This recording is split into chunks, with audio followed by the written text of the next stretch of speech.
Bueno, pues ya hemos salido de dudas, ya sabemos quién va a ser el nuevo presidente de Estados Unidos. Lo sorprendente es el cómo, ¿no, Adrián? Esta derrota aplastante. Enseguida miramos cuáles han sido las claves, cómo va a afectar a los conflictos internacionales, pero antes quiero saber cuál es tu primera valoración, si estás sorprendido sobre todo por la contundencia de la victoria de Donald Trump.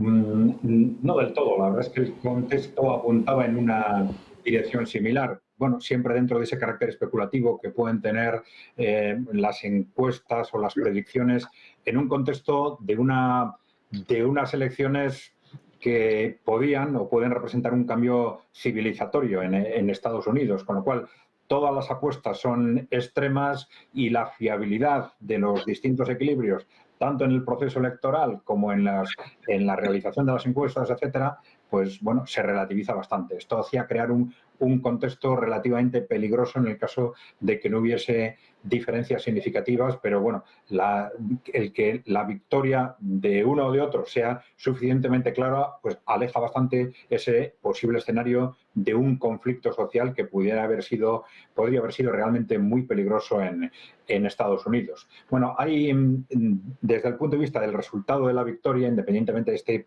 previsto control de las dos cámaras, etcétera, bueno, la cuestión clave yo creo que afecta más bien a la propia administración de Estados Unidos. En el primer mandato se ha hablado mucho de esas continuas contradicciones del trumpismo entre sus planteamientos iniciales y lo que realmente hizo y no hizo, y esto se ha achacado a la propia debilidad estructural de Trump en aquel momento porque no controlaba ni siquiera su propio partido. Ahora controla su partido, parece que va a tener las dos cámaras, entonces esta es una cuestión fundamental. ¿Hasta qué punto esto le va a dar la posibilidad de controlar las políticas y controlar la administración norteamericana, que es algo extremadamente complejo, con agencias y departamentos que tienen cada uno su propia dinámica, sus propias dependencias? Y nosotros estamos hablando estos días, o ayer y hoy, fundamentalmente de un elemento que puede ser clave en este sentido para Europa. Es el control de la CIA en particular. Que la CIA tiene un impacto fundamental en las políticas exteriores de Estados Unidos. La CIA pues, tiene una enorme experiencia y capacidad en poner y quitar gobiernos, en manejar procesos electorales, en controlar partidos políticos, medios de comunicación. Y la CIA y el trumpismo hasta ahora no ha conseguido controlar la CIA, que ha estado controlada, bueno, parte se dice por los grupos cercanos al partido y un grupo demócrata, incluso se habla sobre todo de controles corporativos externos al gobierno, ¿no?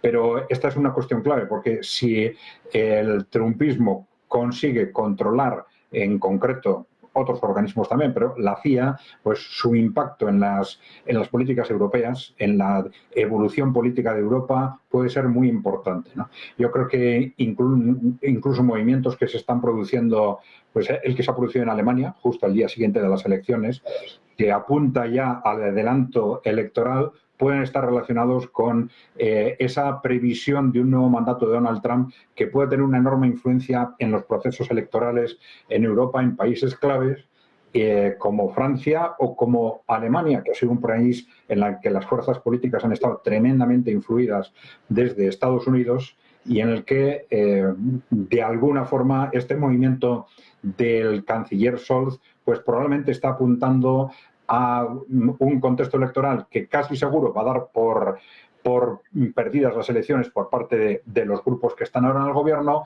que van a asegurar la victoria del CDU, de los cristianodemócratas, pero que el adelanto seguramente va a ser, o lo que pretende es cerrar el paso al previsible ascenso de una AfD claramente reforzada por el mandato de Trump, ¿no? Bueno, esto es un ejemplo de una enorme importancia de lo que puede suponer el hecho de que esta segunda presidencia de Trump esté o no tan reforzada como parece. Es decir, si ese reforzamiento institucional va a llegar hasta el punto de que Trump va efectivamente a controlar las fuerzas claves del Ejecutivo, como son servicios de inteligencia y ejército. Pendientes del control que tiene Donald Trump, como bien nos estaba explicando Adrián, como bien analizan varios medios, bueno, pues hablan de que ha vuelto con más poder que nunca. Te quiero preguntar por esta cuestión, Luis, ¿qué supone esto para Europa, para Ucrania, para Oriente Medio y sobre todo para Estados Unidos? Porque vuelve y además con más fuerza, con más poder que nunca. Vuelve con más fuerza, pero también con más causas judiciales que nunca. Hay que recordar que tiene todavía varios frentes abiertos. El presidente, entre otras cosas, pues en el nuevo equipo lo que va a tener que hacer es nombrar al nuevo fiscal general, que es lo que nosotros en el continente llamamos ministro de Justicia, pero que en Estados Unidos tiene un papel mucho más determinante del que podemos entender que tienen en los sistemas continentales europeos, ¿no? Por tanto, eso también le va a dar un poder respecto a control sobre fiscales, cesar, nombrar ciertos fiscales que podrían llegar a influir.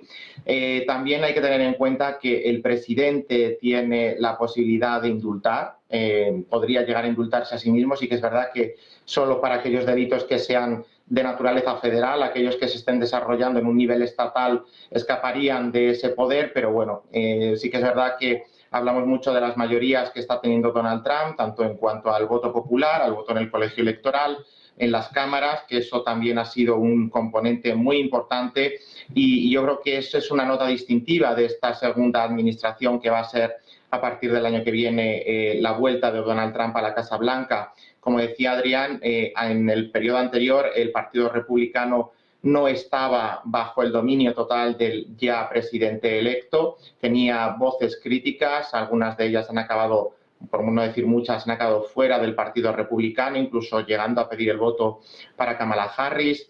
Es un partido que está hecho ya a imagen y semejanza del líder, de Donald Trump, que posiblemente siga después del fin del mandato en el 29 de Trump. Ya no puede ser reelegido porque, aunque no hayan sido consecutivos, hay una enmienda constitucional que prohíbe un tercer mandato.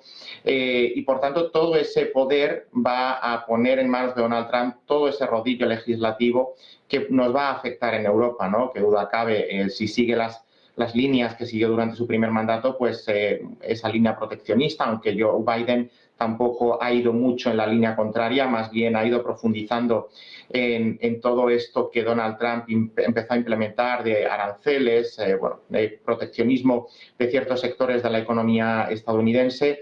Y la gran incógnita es la cuestión de Ucrania. También tenemos Oriente Medio. Él parece ser que tiene una relación más fluida con el primer ministro Netanyahu y habrá que ver hasta qué punto es capaz de influenciarle para forzarle a un alto el fuego, ahora que ya toda esa dialéctica de campaña, que siempre suele ser un poco diferente, recordemos lo que pasó con Milei y ciertas propuestas que hacía, que luego cuando llegó al poder pues las dejó un poco aparcadas, incluso algún comentario respecto a líderes internacionales.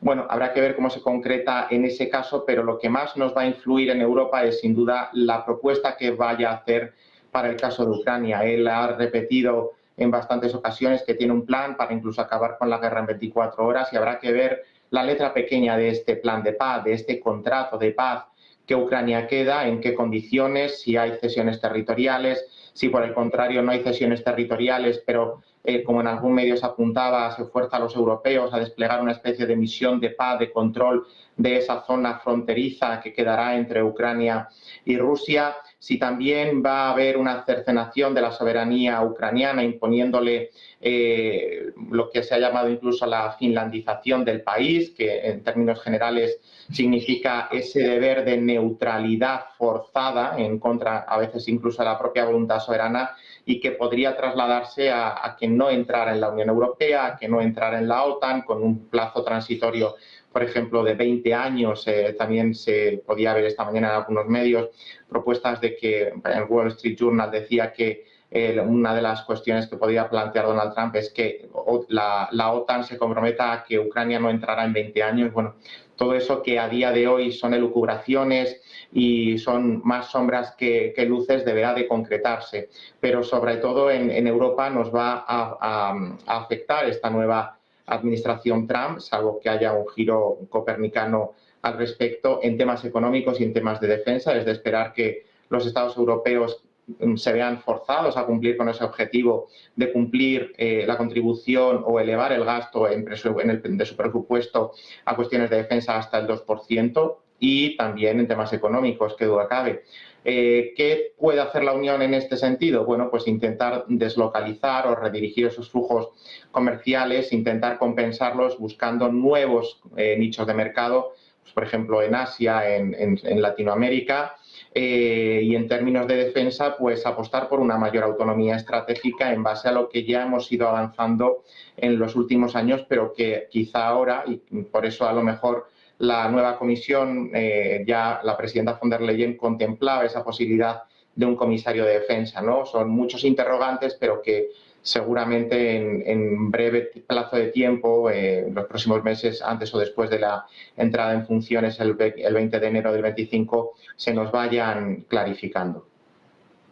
Bueno, pues desde luego que saldremos de dudas con Donald Trump, con lo que suponga para Europa y para Ucrania. Os quiero preguntar con más detalle un poquito más tarde, pero antes, Emiliano, quiero saber un poquito cómo va a afectar sobre todo a Estados Unidos, ¿no? Hablamos del poder que tiene, de cómo ha pasado por encima de los Obama, de los Biden, de los Clinton. ¿Qué va a pasar ahora en Estados Unidos? ¿Hacia dónde se conduce? ¿Cómo crees que va a volver Donald Trump?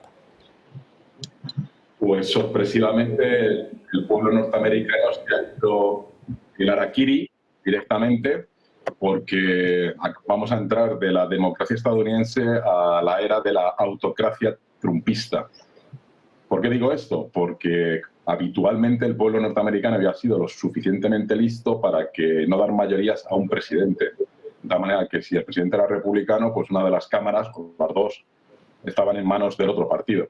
Sin embargo, en esta ocasión, desgraciadamente para ellos y para el resto del mundo, pues Trump, que ya tenía una cierta tendencia autoritaria, no va a tener ningún límite. No va a tener ningún límite ni en el Senado, ni en el Congreso.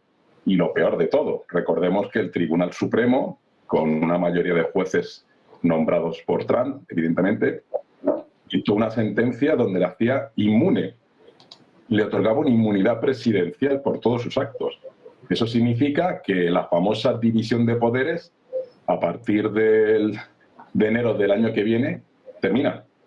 Termina porque con esa inmunidad podrá cambiar las leyes, implementar todo su programa con actuaciones que van, muchas de ellas, en contra de los derechos humanos, en contra del comercio internacional, en contra de las reglas internacionales que nos hemos dotado, y no va a haber manera de controlarlo. Ni el Congreso, ni el Senado, en tanto en cuanto el Partido Republicano tradicional ya no existe, es la vertiente de Trump. El Tribunal Supremo, última instancia, también le otorga esa inmunidad que algunos de los propios magistrados del Tribunal Supremo hablaba que acababan de crear una monarquía, haciendo inmune al monarca, acabando con la República estadounidense, es decir, dentro de la propia magistrada Sotomayor. Y eso ahora se ha hecho realidad. Entonces, va a poder hacer lo que quiera, como quiera y con quien quiera. Y evidentemente eso tiene repercusiones a nivel global, en términos económicos, en términos políticos y en términos de no saber muy bien hacia dónde va, salvo hacia una autocracia, hacia eso que tanto admira él o que ha hecho alegatos de considerar que el ejército debería responderle a él, como ocurrió en la Alemania nazi, o a admirar incluso también en algunos momentos a Xi Jinping o al propio Putin. Es decir, que realmente es un momento triste para un país que supuestamente pretendía ejercer un liderazgo mundial, y ese liderazgo mundial pues ya carece de cualquier tipo de refrendo moral, además de lo que ha señalado Luis, que los famosos procesos que tiene, pues como hay dos que son federales, pues lo primero que va a hacer despedir al fiscal que le estaba imputando, que supuestamente empezaban los juicios ahora, por el tema del famoso entrega de dinero a actriz pornostar Stormy Daniels, que ese ya se pondrá fin porque lo va a despedir, y la única salvación que hay es que los estados, algunos de ellos, sobre todo los que han quedado en manos demócratas, pues traten de hacerlo. El único procedimiento que puede seguir es el de Georgia, porque es un procedimiento estatal. Y luego, pues que a nivel de los estados tomen algún tipo de medidas que frene al poder absoluto que estas elecciones, más lo que ya habían actuado anteriormente, otorga el señor Trump. Entonces, nos podemos agarrar los machos, como se dice, porque viene tsunami.